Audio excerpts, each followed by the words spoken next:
Well, hey, glad to be back with you again. And today's topic is really just me spending a few moments with you, kind of processing something that I feel like I'm just continually thinking about, trying to understand more and apply in my own life and business. And it's simply this idea that if we don't have clarity of where we want to go or what we want to accomplish, the steps to get there, wherever there is, becomes really challenging. Mark Batterson wrote years ago in a book that one question or one statement, I guess, that really has been embedded in my mind that I think about regularly, and it's that most people don't know what they want, or most people don't get what they want because they don't know what they want. And I'm like, that is so true. If you ask numerous people, what do you want in your business, or what do you want in your life? I think we're all quick to have some quick, simple answers. But the real deeper things that we really desire to have are elusive to many of us. I know for myself, I ask myself this type of thing a lot is, in this project, in this initiative, in this season, whatever it may be, what do I really want? Like, what do I want to accomplish? Because there's all sorts of things around us and people around us that'll tell us what we should want, right? One of my favorite chapters and questions in John Maxwell's book, Put Your Dream to the Test, is your dream really your dream? Is your dream really your dream? And at first, you might think, well, that's kind of a silly question. It's like, it's my dream. But if you really back up and take a look and say, where did this dream come from? Is this something that I truly desire? Or is it something that maybe I've been influenced by watching somebody online or a mentor, coach, a friend, a spouse that's basically influenced me so much that I think that's what I should want. That is the dream, but maybe it's really not. And I know for myself, doing a lot of reflection and going through what's called the life map process over the last few years is to really think back to like what do you want? What is your life up till now telling you about not just your present but also your future? And for me, simplicity is a key word. The older I get, the longer I do this thing called life and business and relationships, the more I value simplicity because complexity creeps in everywhere. So I think when we think about our businesses, when we think about our teams, when we think about our goals, we have to ask ourselves, what do we really want? When the vision is clear, the path becomes evident. That's really the core idea that I want to talk about today, and that's really inspired by my continual processing and thinking about Ben Hardy's, concepts in his book, The Science of Scaling, and in his subsequent posts that I'm reading and things that he's sharing that just make me keep thinking about this idea of pathways thinking. It's that whole idea that if you don't put an end goal destination in your GPS unit, it'll follow you across the country, right? It'll follow you across the world, but it won't tell you how to get to a specific destination without you saying, here's where I want to go. Because if I don't put an end destination in, then how is my GPS unit going to route from where I am to there effectively? How are we as leaders going to create the path or develop the steps or list all the things we need to do from here to there if we don't know where there is?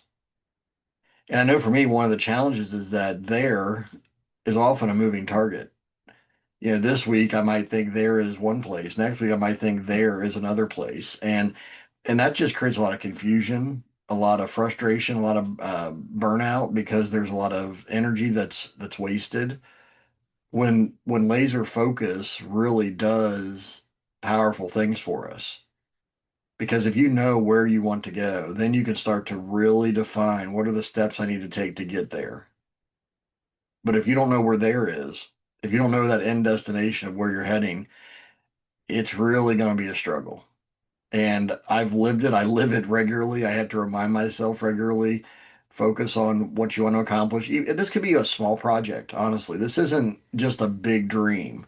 And I think that's the other side of this is big dreams are often the result of small projects, small initiatives, small seasons and steps that we take along the way, but we make it so complex. I mean, I remember Darren Hardy saying years ago, one of the greatest misnomers, he said, or fallacies about goal setting and goal achievement. He said, some people will say, well, look at all your goals every day, every day, every day. And he said, the problem with that is, he said, let's say you have 100 goals. He said, it's like looking up a staircase of 100 steps. And if you keep looking at that 100 step staircase every day, you feel defeated because you don't feel like you're getting there.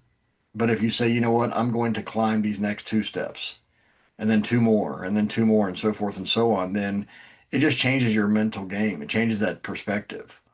It reminds me of Benjamin Hardy's book with Dan Sullivan, The Gap and the Gain, where they talk about looking backward at how far you've come, not just looking forward to how far you have to go, because that's where a lot of us get trapped. That's that success trap. Even when you are successful, but you have more goals that you want to accomplish and bigger dreams, and you don't ever stop and pause to look back and say, this is where I came from and this is how far I've come.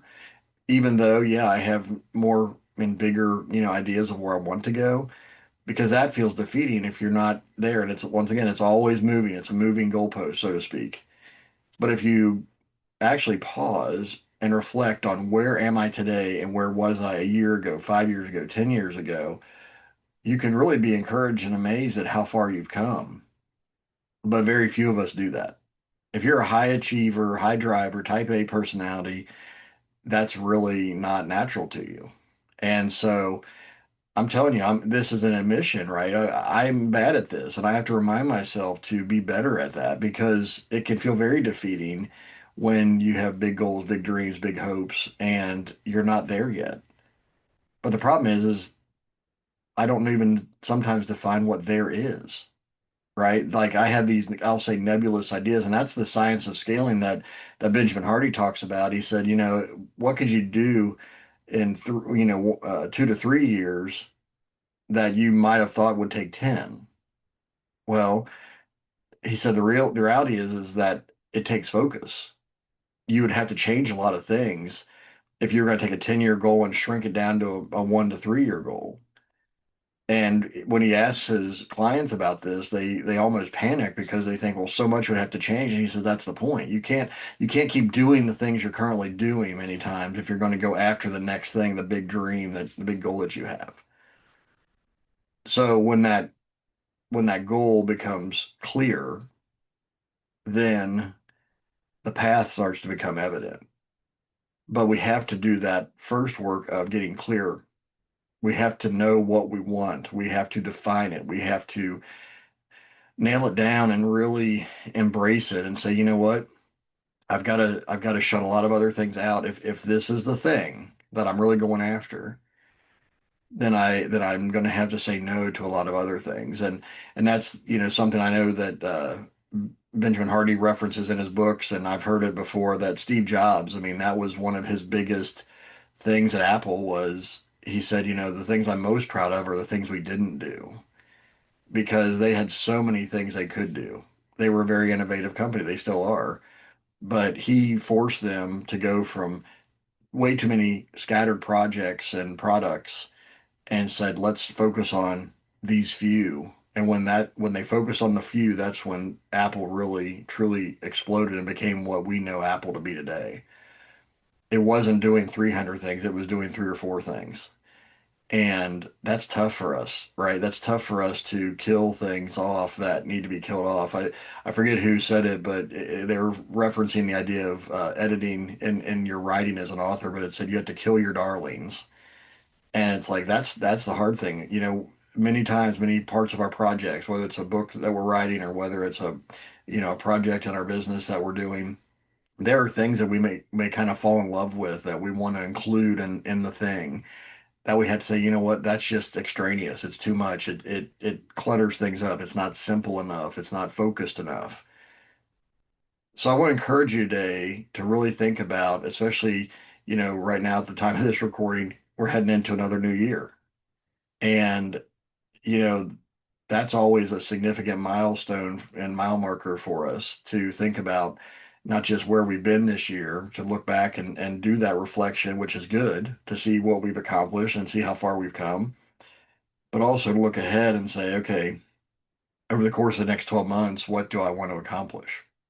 What do we need to do?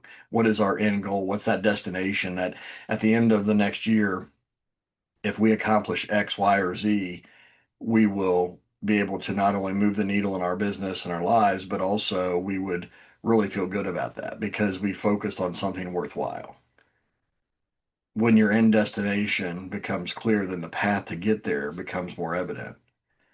You'll understand the steps you need to take, just like that GPS unit. When you put the destination in and it knows where you are today, it will route you from here to there effectively.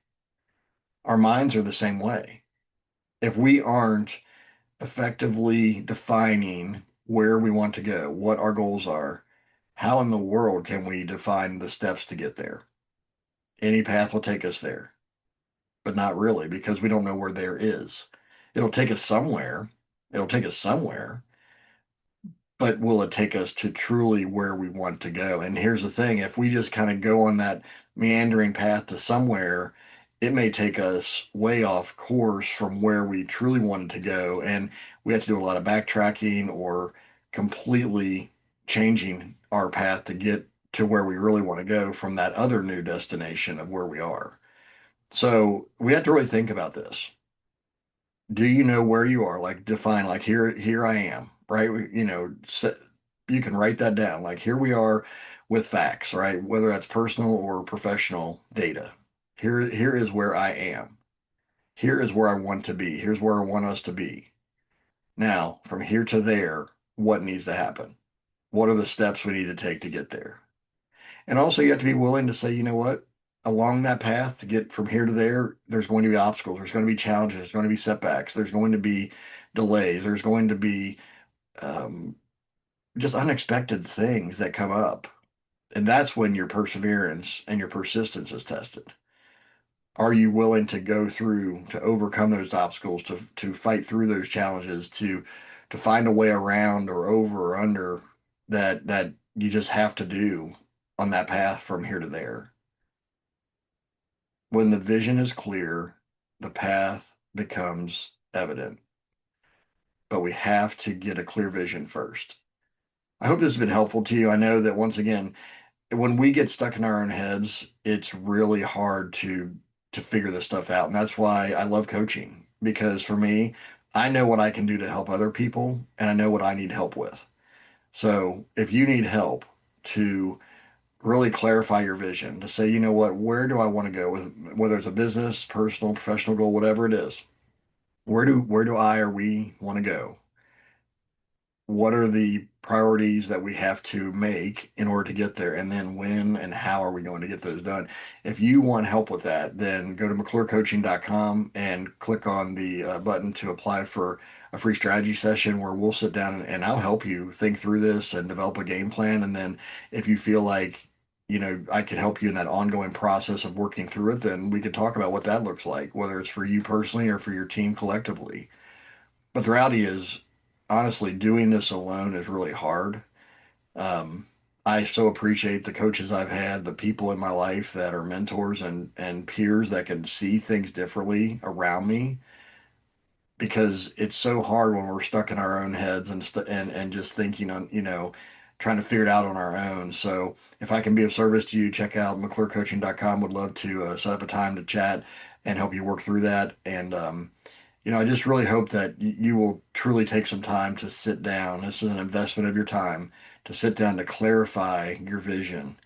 Where do I want to go? What's that end destination I want to be at in 3 months, 6 months, 12 months, whatever it may be? And then start thinking about what's the path, the steps I need to take from here to there. Because if you'll do that, I believe you're going to have significant results in your life and your business. So take care. God bless, and we'll see you soon.